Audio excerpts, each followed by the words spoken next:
Hi, and welcome to this mini lecture on Drusus and the Claudians, which is a poem by Horace. It's Ode 4.4 and it was published, we're thinking, about 13 BC. So because this poem's a little bit longer, the lecture's going to be a little bit longer. Sorry about that.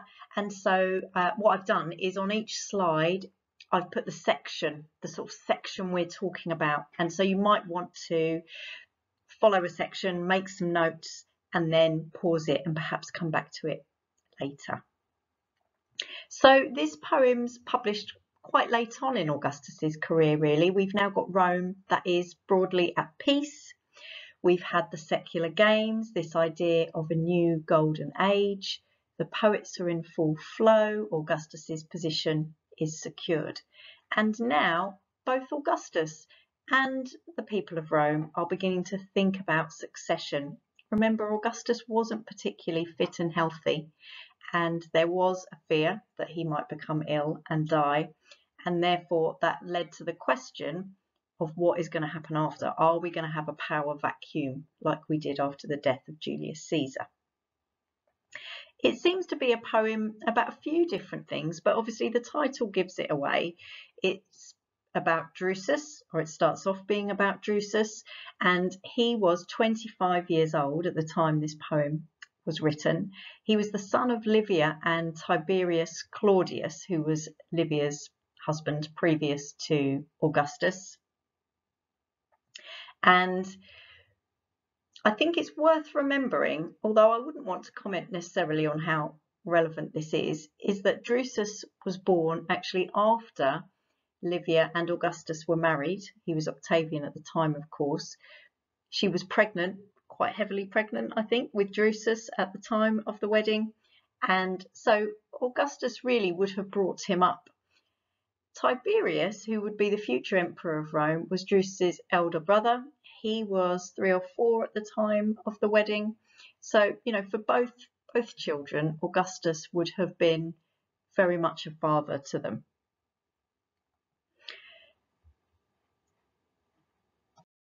So before we start, some general poetry points for you. Remember, poets are writing generally for the well-educated elite. We shouldn't be too presumptuous about this. But what we do know is that this group of people will have been concerned about the plan for when Augustus dies. Although I think everyone in Rome and the empire would have also been concerned about that plan, because obviously Augustus has established peace, security. In some people's eyes, he's torn down the Republic and everything it stands for. So perhaps his death creates some hope for them. But what we see in this poem is that there does seem to be a plan for succession, and that plan is hereditary and ties into this idea of Augustus perhaps planning for a dynasty. This well-educated elite, like all Romans, would have been influenced by Augustus's moral laws. So we are going to see a sort of moral undertone to this poem, which I'll point out as we go through, and now as well as benefiting from the long-lasting peace. Horace, as a poet, was under the patronage of Maecenas, but this doesn't mean that he was being told what to write. Also, Horace is one of the older poets, so he lived through, like Virgil, the civil wars, and that would have been very much in his mind of what Rome of the 1st century BC was like and all the turmoil that entailed. Okay, so let's have a look at some scholarship. So Cornwell suggests that despite the setback of Julia's adultery and negative responses to Augustus's attempt to regulate Roman social life, himself as a model of Roman virtues perpetuated down through the centuries. Now, the reason this is going to be relevant is because the poem that we're looking at has got what we call a moral undertone to it, and we'll look at that in more detail when we go through the poem. But it's important to think about what Cornwell says, in that for her, she sees Augustus's propaganda as a moral role model, as important and successful.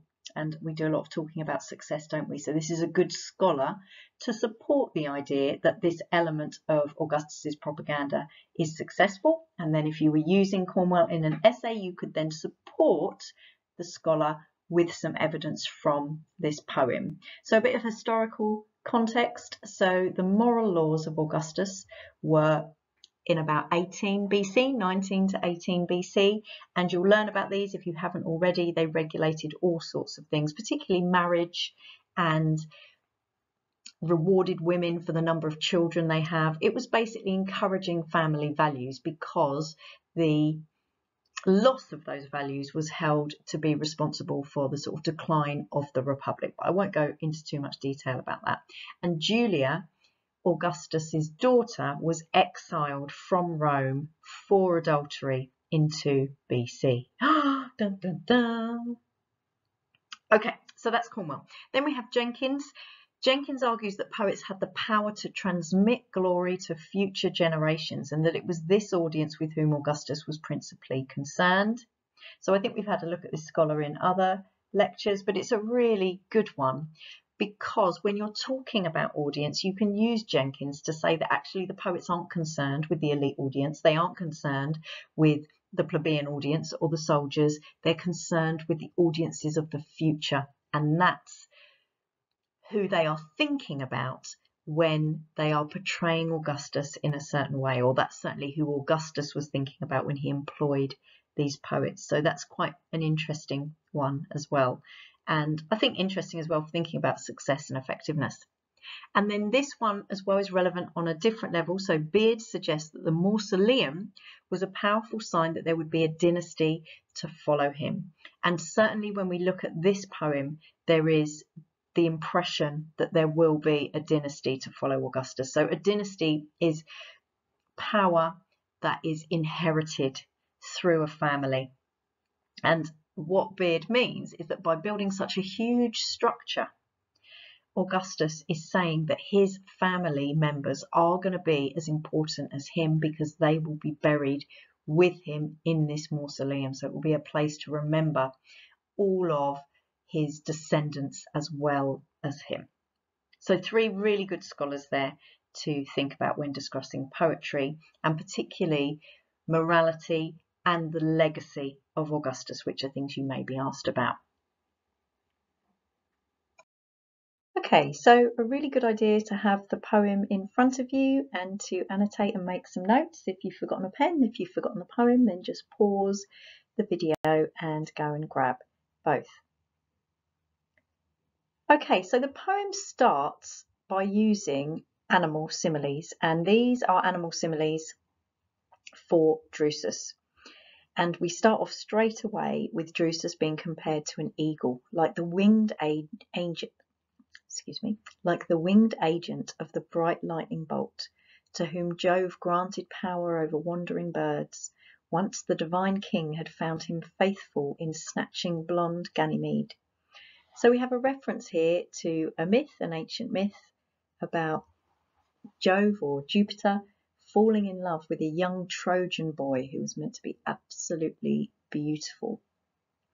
And Jupiter was so taken with him that he wanted him for himself to be his cupbearer, so the myth goes. And so the reference here is to the eagle he sent down to take Ganymede. So I suppose there were a couple of things we could say about that, couldn't we? First of all, if we think of Drusus as the son of Augustus, the stepson of Augustus, then perhaps Jupiter, is being compared to Augustus here. And also the reference to a Trojan mortal obviously has allusions, doesn't it, to the Trojan heritage of Augustus himself, and by association, therefore, the divine through Venus. So that's the first verse. The second verse brings us more into some of the main themes of the poem. So youth and his native vigour, first launching him fresh to his labours out from the nest. So we're still in the simile here, but the audience are going to be sort of brought round now to thinking more about Drusus. And so this idea of youth and vigour is really important. And this word native comes from the Latin, which means born. So this idea that he's sort of part of his nature is to be vigorous and lively and full of action. First launching him fresh to his labours, out from the nest. So again, the emphasis there is on youth. Spring winds, despite his fears when the storms were past, teaching him then unaccustomed effort. And this here, this little reference, is about basically overcoming adversity, I suppose, or being faced with problems, difficulties that you're not used to being faced with, and being able to overcome them, using those difficult events as opportunities to learn. And that's what we have here, all as part of this beautiful simile comparing Drusus to an eagle. And this idea of being taught and learning is something that is going to pop up a couple of times more. So now the tone of the poem seems to change a little bit. So we had this idea of an eagle learning, being taught, facing problems and difficulties, and now we get more aggressive language. So now with a fierce, hostile assault sweeping down on the sheepfold, and love of spoils and the fight, hurling him at writhing snakes. So all of this, words like fierce and hostile even, are aggressive, aren't they? They sort of appeal to this Roman virtue of virtus, whereas we might have seen the reference to, the spring winds before, and the unaccustomed effort, and the teaching him as a reference to stoicism. Here we have virtus, this love of spoils. And when we talk about spoils, we mean the rewards of victory, the stuff you steal from the enemy and keep for yourself. And this general idea of aggression, hurling him at writhing snakes. So even if you've got a really worthy opponent, this eagle is going to throw himself at it. So Drusus as well, he's not going to shy away from anything. Then we move into the next simile, or like a lion cub newly weaned from rich milk. So again, we have this idea of youth, of innocence, of not necessarily knowing what awaits them in the world with this lion cub, but again, that in itself has implications of viciousness, lots of potential for growth and for violence and for strength and for power. And then we get into this newly weaned from rich milk. So rich milk suggests a worthy parent, doesn't it? A good parent, a parent who provides the best resources for their children. And again, the connotations there must be of Augustus, mustn't they? And its tawny mother, seeing a roe deer intent on its browsing, that's fated to die in his inexperienced jaws. So again, we have words like inexperienced, the reference to the parent there, the tawny mother, but then this idea fated to die. So that implies that the lion cub still has strength. So all of this rich, beautiful, poetic imagery, building up this idea of potential, of power, of the hope that is to come, I suppose. Such was Drusus, as the Vindelici found. So here we have the sort of the hammer blow from Horace that this is all about Drusus. And then he refers there to the Vindelici. So the Vindelici are or were a German tribe, and they were conquered by Tiberius and Drusus in 15 BC, so only a couple of years before this poem was published. So really important there, I think, and relevant that actually, where's the mention of Tiberius here? It seems to all be all about Drusus, and that could lead to all sorts of other questions. But yeah, the main things to note about this section is the change of tone, the aggression, perhaps the implication that's needed of a leader.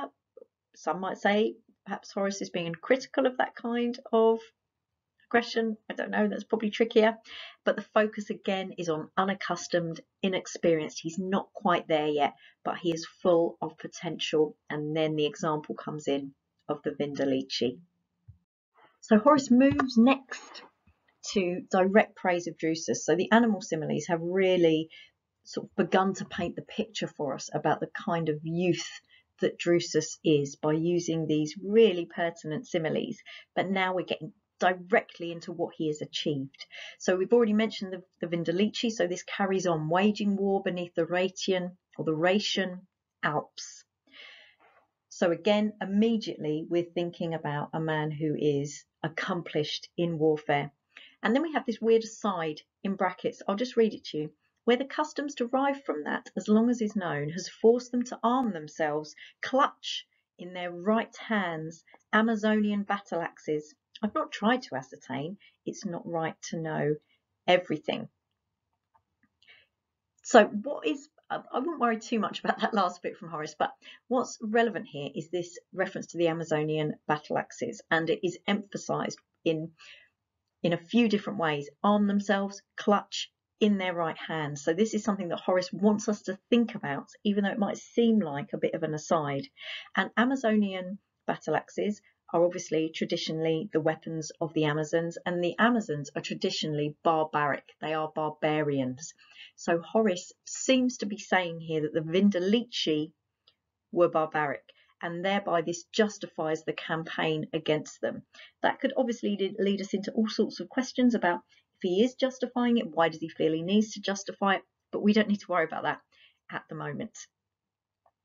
And then he says more things which seem to make the Vindelici seem like really worthy opponents, but those hordes triumphant everywhere for so long. So hordes triumphant for so long everywhere. All of these words, all of this language seems to be emphasizing how difficult this tribe were to overcome. And the fact that they were conquered by Drusus is amazing, but even more amazing because, again, the emphasis is on youth.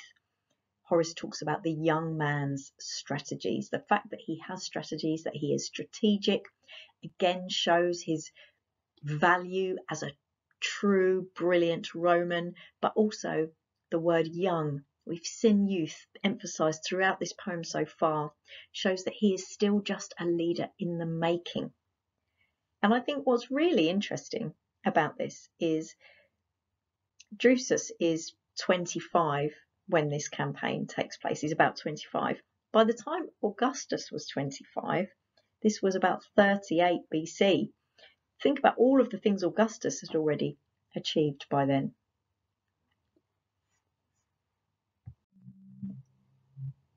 So again, the tone seems to change. So we've had, I'm going to call it like the Virtus tone, the military bravery and honour tone. And now here we're leading into more of what I would call a moral tone. So it's still praise of Drusus, but actually, as you'll see as we read on, that it seems to more be praise of Augustus. Okay, so we're still talking about the Vindelici here at the beginning. They came to realise what mind and character nurtured with care in a fortunate household by Augustus's fatherly feelings towards his stepsons, the Neros, could do. So Horace is placing this verse in the context of the campaign against the Vindelici, and what he is saying is that Augustus's upbringing of Drusus and Tiberius, because he talks about stepsons here, has led to them having the military power and strength that they've got. He talks about mind and character. These are important things in the Roman world. Nurtured with care in a fortunate household by Augustus's fatherly feelings. This links into the idea of Augustus being a role model. We will see him much later on in his career gain the name Pater Patriae, but that seems to already be being shown here. We have obviously had the Leges Iulii, so we know he's interested in family and morality, and Horace really seems to be emphasising that and also emphasising the success of it. What Horace seems to be saying is that Augustus's behaviour towards his children has led to the glory of Rome, which is interesting on all sorts of levels. Then we seem to have a more, or less, I should say, less focused verse. By the brave and good are the brave created. So again, this idea that brilliant children are produced by brilliant parents. Their sires' virtues exist in horses and men. So sires is sort of owner, parents, something like that. While the ferocious golden eagles don't produce shy doves, but education, and we'll move on to that in a second. But again, we have this idea of the eagle. So Horace has been very clever. He's referring back to the beginning of the poem here. You know, golden, that has all sorts of connotations. We think about golden age. That's been a recent theme, hasn't it? Don't produce shy doves. We've seen the dove before, haven't we? But let's not go into that. In another Horace poem I'm talking about. They don't produce shy doves. So the golden eagle here is being compared to Augustus, because Augustus has not produced a shy dove. And if we link eagles with Jupiter, that link between Augustus and Jupiter is there as well. So the comments on morality continue with the praise of the Claudian line. The previous verse ended with "but education," and that continues into this verse. But education improves inborn qualities. It almost seems a bit philosophical here, doesn't it? And its proper cultivation strengthens the mind.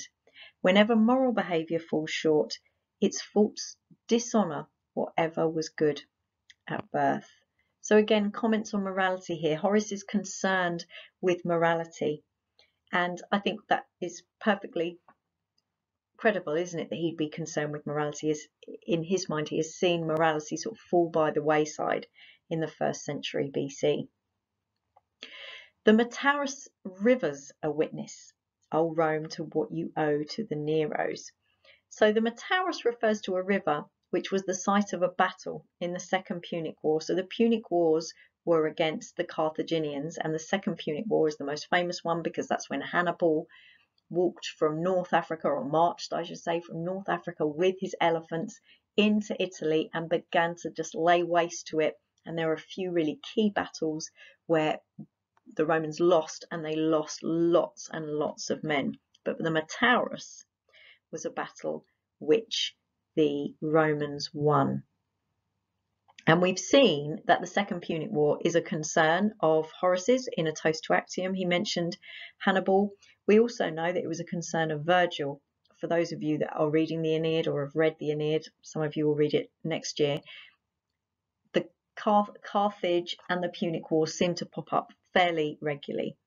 Maybe this is seen as a time of heroes, a time of classic Roman virtues, but the fact that it is mentioned shows that it is still at the forefront of the Roman mindset, even though it was, so we're talking late 3rd century BC, so a good sort of 150 years plus ago.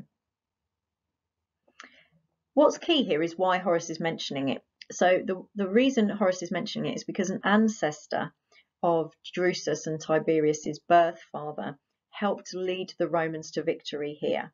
And in that battle, the Battle of Metaurus, the brother of Hannibal, who's called Hasdrubal, who you'll see mentions there, was killed. So this was obviously a really key victory for the Romans. Okay, the Metaurus' rivers a witness, O Rome, to what you owe to the Neros. So too is defeated Hasdrubal, and that day as sweet when the shadows fled Latium. So this idea that Drusus's ancestry, the Claudian line, he comes from what's called the Claudian line, has this history of success, this tradition of success, and this tradition of helping Rome become glorious or saving Rome is key. And the imagery there, sweet, shadows fled, really seems to emphasize that. The emphasis on Hannibal and the Second Punic War is going to continue now throughout the rest of the poem. The first day to smile in its kindly glory, since dread Hannibal rode through Italy's cities, a fire among the pine trees or an east wind on Sicilian seas. So Horace is using these few lines to emphasize how terrifying Hannibal was as an enemy. So Hannibal is compared to a fire among the pine trees, so something that brings destruction, or an east wind on Sicilian seas. Again, I think we can imagine that that is something destructive, forceful, powerful, unstoppable. So Horace is really building up Hannibal as a man and as an enemy here. And after that, through favourable efforts, the Roman youth grew in stature, and the shrines destroyed by the Carthaginians' impious uproar had their gods restored. Again, we have the emphasis on youth here, don't we? The Roman youth grew in stature, and it's almost like we feel like Drusus at the start of this poem was growing in stature. And then there is a focus on the Carthaginians' impiety, in that they destroyed Roman shrines, so shrines are places where religious worship took place, had their gods restored. And so this idea that the Roman youth helped to rebuild Rome, to restore religious places that had been destroyed, shows the morality of Roman youth in this period of time. And then we go into a speech of Hannibal's. It's a really interesting move by Horace, I think, that he chooses to give the rest of this poem to Hannibal. The move is away from Drusus and Augustus. They're almost forgotten now. This is all about Hannibal and the glorification of Rome. So what Horace is doing is he is putting the following words into the mouth of Hannibal. I don't think there's any assumption that these were words that actually came from Hannibal, or that he's putting Hannibal's words into his own words. It's all part of this poetic move to glorify Rome. So by putting these words into the mouth of Rome's greatest enemy, he is giving his words more power. So this is what Hannibal says.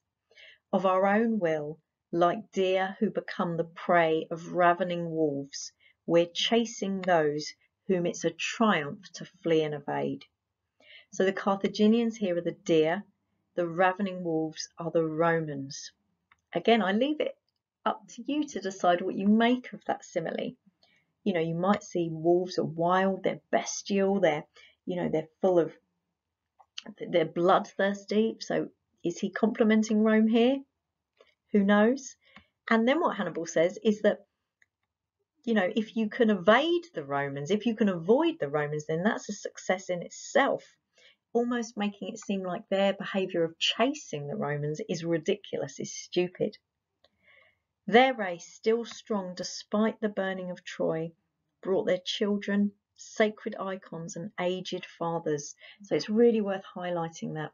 Children, sacred icons and aged fathers. This refers to the piety of the Trojans here. And remember, piety is such a strong Roman value. Tossed about on Tuscan seas to the towns of Italy. So we've got lots of emphasis here, I think, on the resilience of the Trojans, and by association, therefore, the Romans, still strong despite burning, tossed about Tuscan seas to the towns of Italy as some oak. And this wonderful simile is going to continue. The oak rich in its dark leaves. So notice the poetic language here used. High on Mount Algidus, that refers to a location near Rome, trimmed back by the double-bladed axe, draws strength and life despite loss and destruction from the very steel itself.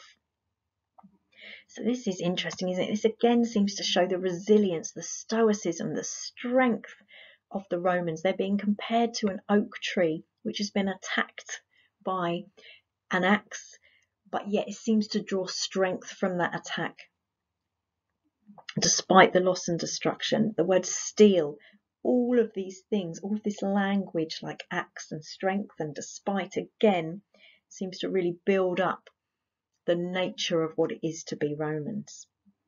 The Hydra. So really interesting that Horace just places this on the end of this line, which seems to be talking very much about the sort of values of the Romans through this amazing simile of the oak tree, and then the Hydra, this mythical monster, leaves us thinking, where's Horace going here? As its body was lopped, grew no mightier in grief at being conquered by Hercules, nor was any greater monster reared by Colchis or Echionian Thebes. So Horace here is comparing Rome to the Hydra. Again, what should we take from that? The Hydra, this sort of terrifying monster, not a positive thing at all. And saying that the Hydra is greater than the fire-breathing bull that was the monster of Colchis, greater than the Sphinx, which was this hugely intelligent, clever, manipulative monster of Thebes. So Horace seems to be saying that Rome is better than all of those types of monster. And again, the reference here obviously is to the Hydra's body being lopped off, and then every time a head is cut off, I think 3 grow in place of it. So what Hannibal is showing, and I suppose we should think that rather than thinking that Horace is being subversive, that he's just seeing Rome from the enemy's perspective. You know, for Hannibal, perhaps Rome is this monstrous thing that cannot be killed or driven off, and perhaps that makes Rome seem greater, rather than just assume that Horace is being critical, as I say. But the effect of this sort of monster simile is to really make the audience think about the might and indestructibility of Rome.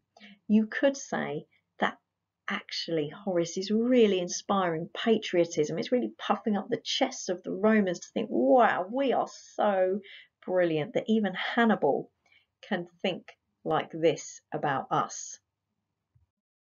The Hydra simile is, or metaphor you could say, the Hydra is continuing here, but actually I feel like this comparison has gone on for so long now that actually as the audience we're not sure who Horace is talking about. Is it the Hydra? Is it Rome? Is it the Trojans? Does it even matter? It's all about the tone of the poem.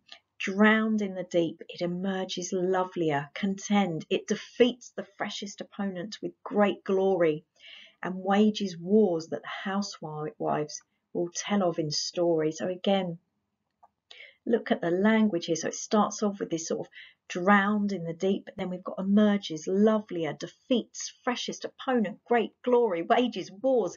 You know, the housewives will tell of in story. Just all of this is about the legendary nature of whatever it is now that Horace wants us to be thinking about.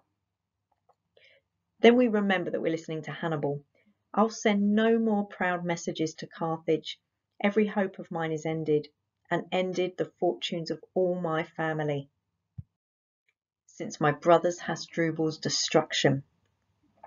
So this idea now, very personal tone of Hannibal, in that he's given up for all of the reasons really that he's just summarised. So we've got negative language, no more. We've got ended is repeated, destruction, this idea that Hannibal is done for, and he knows it now.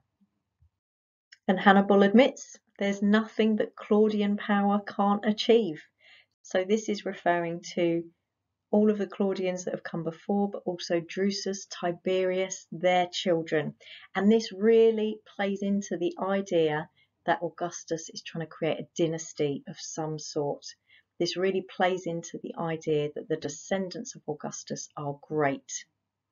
There's nothing that Claudian power can't achieve. Protected by Jove, should we read in brackets, Augustus. Protected by the gods' authority, perhaps in brackets, Augustus. Power for which shrewd minds clear the way through the harsh dangers of war. So, and that's where the poem ends, with this sort of emphasis on the fact that the Claudian name, the descendants of the Claudian name, are great. They're great in war, they're great in battle, they're going to protect Rome, they're going to make Rome great. And that's the poem, really. So it's called Drusus and the Claudians, but it's about lots of different things. It's about morality, it's about parenthood, it's about Augustus, it's about Drusus, it's about war, it's about the Vindelici, it's about Hannibal, it's about the Second Punic War. Part of what makes this poem so brilliant is obviously it's written beautifully. There's some great similes, some great language used here. But for the Romans listening to this, they would have had all sorts of things to think about and discuss after they'd heard it.